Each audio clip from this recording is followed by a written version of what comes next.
This story was submitted by the Devil Strigoi. It all happened to my father one stormy night in Glenwood, Colorado during the 80s.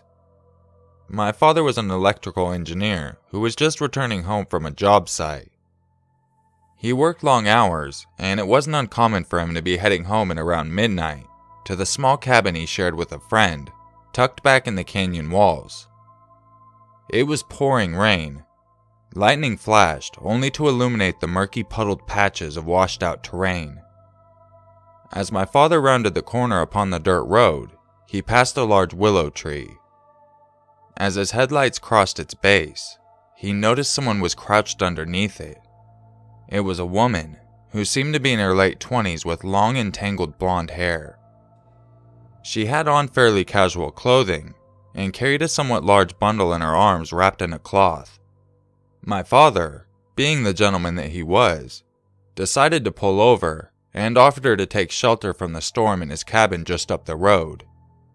She smiled and thanked him as she got into his vehicle. She explained that she had been on a hike through the canyon that day when the storm hit, and she had been caught off guard by the rain. My dad smiled and pointed out that she wasn't exactly wearing the best clothing or shoes to go on a hike. She laughed and then stated that she had left her place on a whim, unprepared. He asked if she needed him to dry anything at his place, pointing to the bundle she held tightly under her arm. Her voice suddenly got very stern as she stated no. When my father asked her where she lived around here, things started to get strange. She started telling my dad she had no family or friends in the area and was quite vague when she was asked details on where she lived. All she responded with was that it was too far to drive tonight in this kind of weather. At this point, my dad said he felt that she was a bit off, but chalked it up to her exhaustion hiking and standing out in the storm for several hours. As they entered the cabin, my dad remembered that his roommate had left that morning to take a trip out of town and wouldn't be back for several days. My dad would have offered his friend's room, but didn't feel comfortable doing so without her permission. Remember, this was the 80s. Pocket cell phones weren't on everyone yet. My dad told her she was welcome to sleep on the couch and dry off, as he handed her several towels. She took them from him with her right hand, but still never let go of the bundle she hugged under her left arm. My dad realized at this point that she had never given her name, so he introduced himself. "Nice to meet you," she responded. "My name is Mary Lou." My father started to feel a bit more comfortable, and turned on the television for her and handed over the remote. She scanned through the channels, finally deciding on a gangster flick. The scene involved a bunch of mobsters getting shot to pieces. Mary found this quite amusing, and started to laugh in a crackling high-pitched tone. My dad started to get a bit creeped out by this. She was enjoying it a little too much, he said. Then my dad asked her about her life, and things took a turn for the worse. When asked if she was in a relationship, she pointed down at her belt buckle and told my dad the story of her breakup. She claimed her last boyfriend wanted to be domineering over her, and to this she responded by bludgeoning him half to death in his gravel driveway with her belt buckle, the same one she was wearing. He kept saying, "Stop, please stop," and begging, but I wouldn't show him mercy, she said, with a tone of pride in her voice. My dad asked if he had abused her, or if she was reacting defensively, and she merely scoffed and said, "No, otherwise he would be dead." My father's unease grew as the conversation progressed. She told him about her mother dying on the operating table, and how the surgeon who had been working on her walked out covered in blood and said that she would be fine. How was she supposed to be okay with all of her guts in the trash can? She spewed. Then she laughed again, glancing back at the TV screen littered with disheveled, bullet-riddled corpses. "I love the sight of blood. It excites me. Turns me on, you know? Death. Draining them to death." At this point, My dad was officially done. He was bigger and stronger than she was, and he was quite streetwise and had seen plenty of horrors himself. But the way she spoke, with a violent confidence, combined with her sure grip upon the bundle which lay under her arm, sent chills down his spine. He needed a plan. Finally, an idea popped into my father's head. I have a friend who is a priest in town. He has access to several shelters funded by the church. You would be a lot more comfortable there instead of on our couch. They can feed you too, and arrange a ride for you to get home in the morning. I can call him right now. He's only a few miles from here," he stated reassuringly. Mary Lou's tone brightened to match this. "That sounds wonderful. Thank you so much." My father smiled, hiding his relief. "Of course. It's the least I could do for you." As my dad walked over to the phone and began to dial the number, Mary Lou erupted in a low guttural growl. "I hate priests. I hate priests." She didn't yell it. She didn't scream it. She said it with a tired hatred. A clear, direct, audible, whispered disdain from the bottom of her heart with an unflinching resolve. My dad had had enough. This wasn't a game to play anymore. This was beyond a stranger with odd tendencies. A darkness with coiled cruelty had crossed the threshold of his door. "You need to leave, and you need to leave now," my dad said, pointing to the front of the cabin. "There's the door. I can't have you in here and feel comfortable. I'm sorry, but the storm has stopped, and I hate to have you walk in the dark, but that's the way this has to go. Please leave." Mary Lou gazed upon him, expressionless, and finally just shrugged. My father walked her out, standing close to her in the event that the bundle concealed some type of weapon. He wasn't taking any further chances. She smiled at him as she slowly walked out onto the front porch. "Goodbye, for now. See you when I see you," she said calmly. With that, she walked down the long dirt road with a single streetlight upon its path. She looked back one last time before crossing the light and disappearing, enveloped by the darkness with no trace of her to be seen. My dad called the police the next day, concerned that she might be hiding on his property somewhere, after speaking to his girlfriend, now my mom, about it, and being convinced by her that she was going to cut the window screen when he was gone, hide in the house, and kill him. They found nothing, and said that the area attracted a lot of transients and nomads. My father then made the mistake of telling his engineer's buddy at work, which resulted in them bidding his farewell at the end of each shift in the form of asking that he say hi to Mary Lou for them. My dad never saw her again, but he still questions what could have been in that bundle that she so adamantly protected. He'll never know.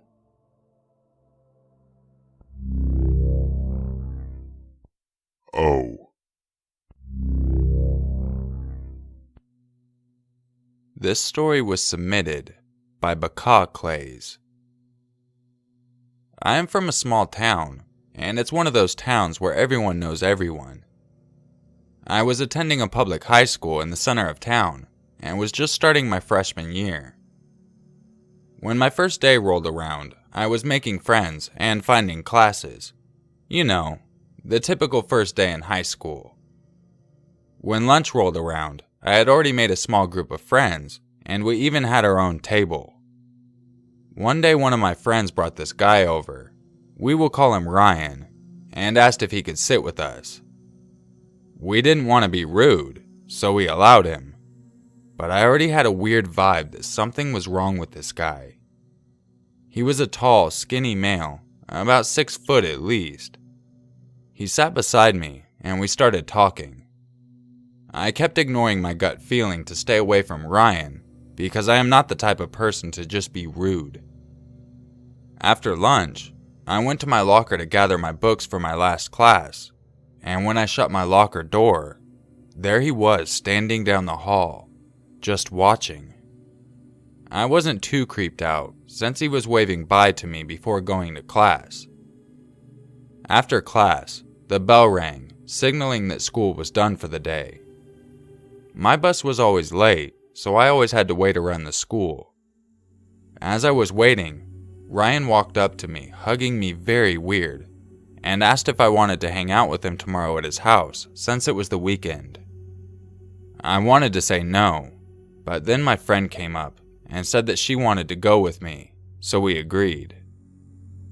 The next day we went to his house, and already I had this weird vibe because his house was away from the main road, and the place looked run down.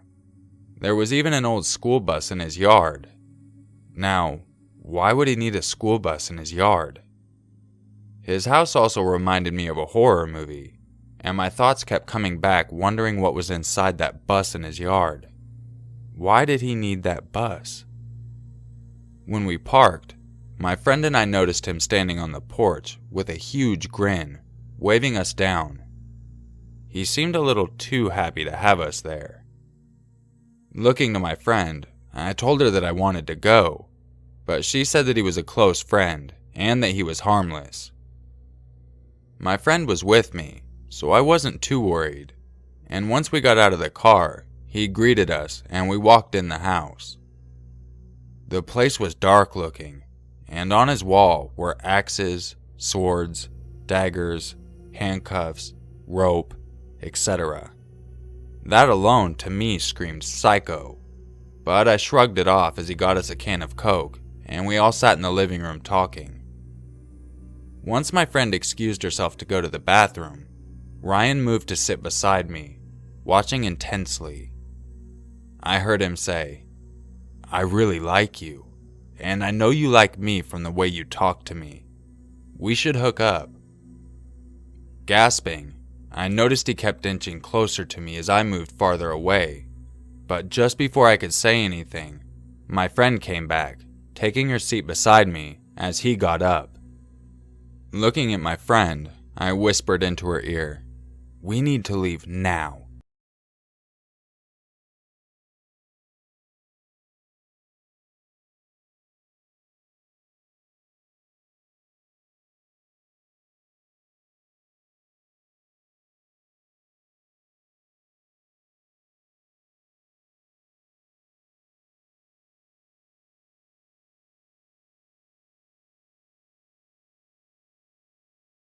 He's going to leave me alone, but I was very wrong.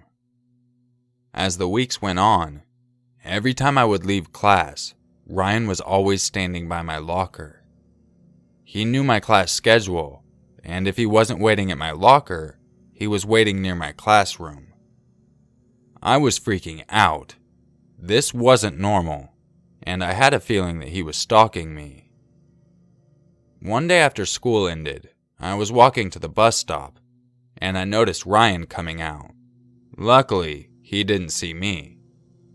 I ran behind the school building, noticing he was looking for me, but once he was on the bus, I was alone waiting for my bus. I suffered through this for 3 years, hoping it would go away, but things just got worse. One night it was cold and snowing, and I was at home doing homework when I heard my fence open and my dog going crazy downstairs. Who would be at my house at night? I walked to my bedroom window. I lived in a 2-story home, my bedroom being on the 2nd floor, and as I looked out the window, my face grew pale. There was Ryan, standing in my yard, watching my window, and when our eyes connected, he just gave off that Joker grin. After I shut my blinds, it only took a few minutes until I heard a knock at my door. My parents were home, and my mom went downstairs to answer the door. Ryan told her that he was a friend of mine and that he was wanting to see me. My mom told him it was too late and that he needed to go home, but apparently he walked from his house to my house, which is about 2 hours. Staying hidden, making my way downstairs, I noticed he had sandals on and a short-sleeved shirt. It was 50-degree weather outside. Why would anyone be in sandals and a summer top? My mom, doing the motherly thing, offered to give him a ride home, and I tagged along.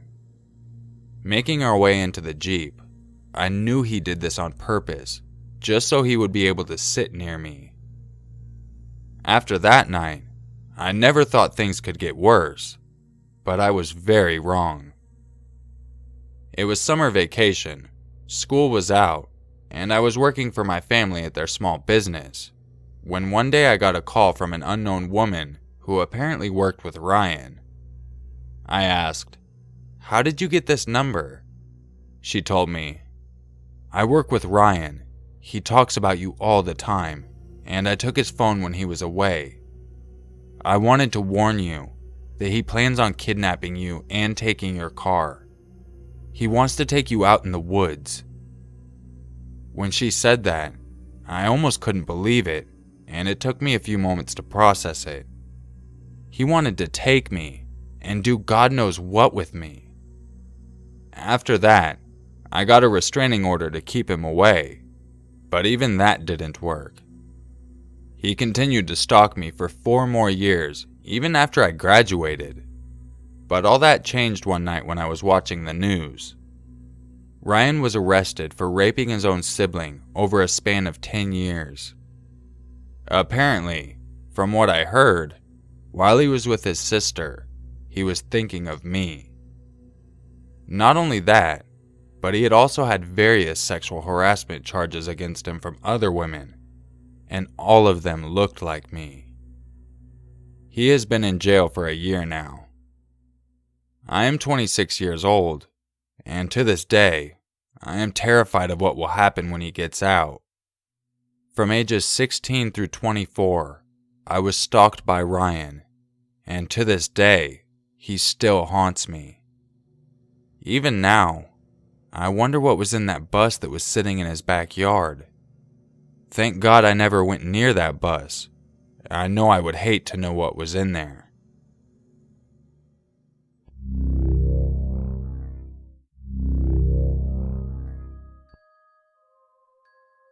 If you enjoyed this video, you know what to do. Before I get into my thoughts on the stories, I wanted to say something about the contest going on currently. I have been reading the comments, and a lot of people have suggested that I just add the letter in a random spot in the video. That's actually a really good idea. So if you haven't noticed, which I'm sure you did if you actually watched this video, the letters are now hidden throughout the video.